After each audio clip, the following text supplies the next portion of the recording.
Tariqul haqqi wahidun wa turuqud dalalah katsirah. Jalan kebenaran itu satu, sedangkan jalan kesesatan sangat banyak. Allah Subhanahu wa taala tegaskan dalam surat Al-An'am ayat 153. Wa anna hadza sirati mustaqiman fattabi'uh, dan bahwasannya inilah satu jalanku yang lurus, maka ikutilah jalan itu. Wala tattabi'us subul, dan janganlah kalian mengikuti as-subul, jalan-jalan yang lain. Fatafarraqa bikum an sabilih, karena jalan-jalan yang lain itu akan membuat kalian tersesat, terpecah belah dari satu jalan Allah yang lurus. Dzalikum wasaqum bihi la'allakum tattaqun. Demikianlah Allah berwasiat kepadamu agar kamu bertakwa. Maka seseorang tidak akan bisa mencapai derajat ketakwaan sampai dia mengikuti satu jalan yang lurus dan meninggalkan semua jalan yang menyimpang. Ayat ini jemaah sekalian pernah dijelaskan langsung oleh Rasulullah SAW sebagaimana diriwayatkan Imam Ahmad dari Ibnu Mas'ud radhiyallahu anhu. Beliau menceritakan, khattalana Rasulullah SAW khattan biyadihi. Rasulullah SAW menggariskan untuk kami satu garis dengan tangan beliau. Summa qala, setelah itu beliau bersabda, hadza sabilullahi mustaqima. Inilah satu jalan Allah yang lurus. Wa khatta khututan an yaminihi wa shimalihi. Kemudian Rasulullah SAW menggaris banyak garis di sebelah kanan dan kirinya. Di sebelah kanan dan kiri satu garis lurus tersebut beliau buat banyak garis.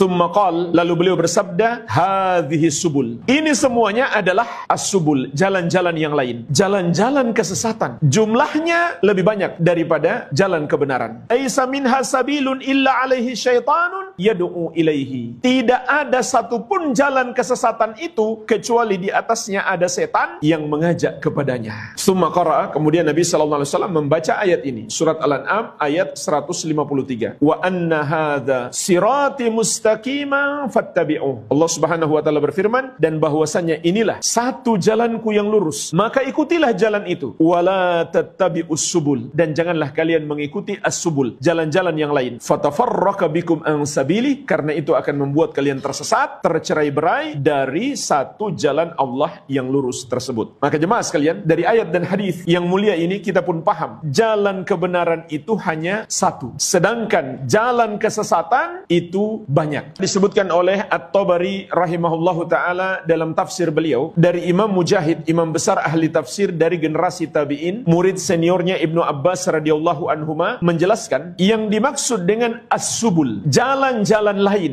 yang membuat umat tersesat dan tercerai-berai dari jalan Allah Subhanahu wa taala, maknanya adalah al-bid'u wasyubuhat, bid'ah-bid'ah dan syubhat-syubhat. Itulah yang disebut jalan-jalan kesesatan. Dan bid'ah itu maknanya ma uhditsa fid din min ghairi dalilin aw ala khilafi ma kana alaihi Rasulullah sallallahu alaihi wasallam wa ashabuhu. Apa yang diada-adakan dalam agama tanpa ada dalil atau tidak berdasarkan petunjuk Rasulullah sallallahu alaihi wasallam dan para sahabat. Sedangkan yang dimaksud dengan syubhat itu adalah iltibasul haqqi bil batil, tercampurnya antara kebenaran dan kebatilan sampai tidak jelas mana yang benar dan mana yang salah. Seperti pendapat-pendapat yang oleh sebagian orang mencoba untuk menguatkannya dengan dalil tapi bertentangan dengan pemahaman para sahabat. Maka itulah namanya syubhat. Kalau begitu jemaah sekalian, kita pun paham yang dimaksud dengan jalan kebenaran yang hanya satu jalan itu adalah jalan Rasulullah sallallahu alaihi wa ala alihi wasallam yang diikuti dengan baik oleh para sahabat beliau radhiyallahu taala anhum ajma'in. Oleh karena itu Allah Subhanahu wa taala menetapkan mengikuti Nabi Muhammad sallallahu alaihi wasallam itulah jalan hidayah, sebagaimana dalam surat An-Nur ayat ke-54, wa in tuti'uhu tahtadu, andai kalian mengikuti Rasul maka kalian akan mendapatkan hidayah. Al-Amwa, menemani ibadahmu juga hijrahmu.